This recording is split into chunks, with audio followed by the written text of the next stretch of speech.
शनिवार रविवारच्या सलग सुट्ट्या आणि अधिक मासामुळे पंढरपुरात विठ्ठल रुक्मिणीच्या दर्शनासाठी भाविकांची अलोट गर्दी झाली।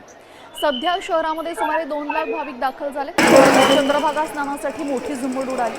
विठुरायाच्या दर्शनाची रांग गोपाळपूर रोडवरील पत्रा शेड पर्यंत पोहोचली।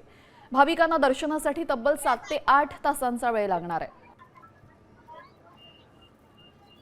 तर संत नामदेव पायरी इथून गर्दीचा थेट आढावा घेतलेला आहे आमचे प्रतिनिधी भारत नागणे यांनी। पाहूयात।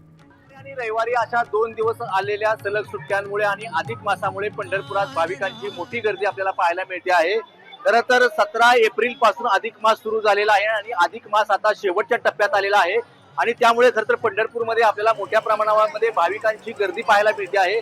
विठ्ठल रुक्मिणीचं दर्शन आणि चंद्रभागेचं स्नान करण्यासाठी मोठ्या प्रमाणात भाविक दाखल झाले। जवळपास आज 2 लाखाहून अधिक भाविकांची गर्दी पंढरपूरमध्ये आपल्याला पाहायला मिळते। खरं तर आपण बघतो की संत नामदेव पायरीपाशी आपण आहोत। या ठिकाणी बघतो की महाद्वारापर्यंत अखंड अशी भाविकांची गर्दी आहे। विठ्ठल नामाचा जयघोष सुरू आहे आणि मठ मंदिरांमध्ये भक्तीचा गजर देखील सुरू असल्याचं आपल्याला पाहायला मिळतंय। एकूणच आपण बघतो की खरं तर हा पवित्र असा हा महिना आहे, अधिक मास आहे आणि या अधिक मासामध्ये विठ्ठल दर्शनाला खरं तर महत्व आहे, चंद्रभागेच्या स्नानाला महत्व आहे आणि यामुळे खरं तर पंढरपूरमध्ये आज मोठ्या प्रमाणामध्ये आपल्याला भाविकांची गर्दी पाहायला मिळते आहे। कॅमेरामन राजू मिसाळसह भारत नागणे, साम टीव्ही न्यूज, पंढरपूर।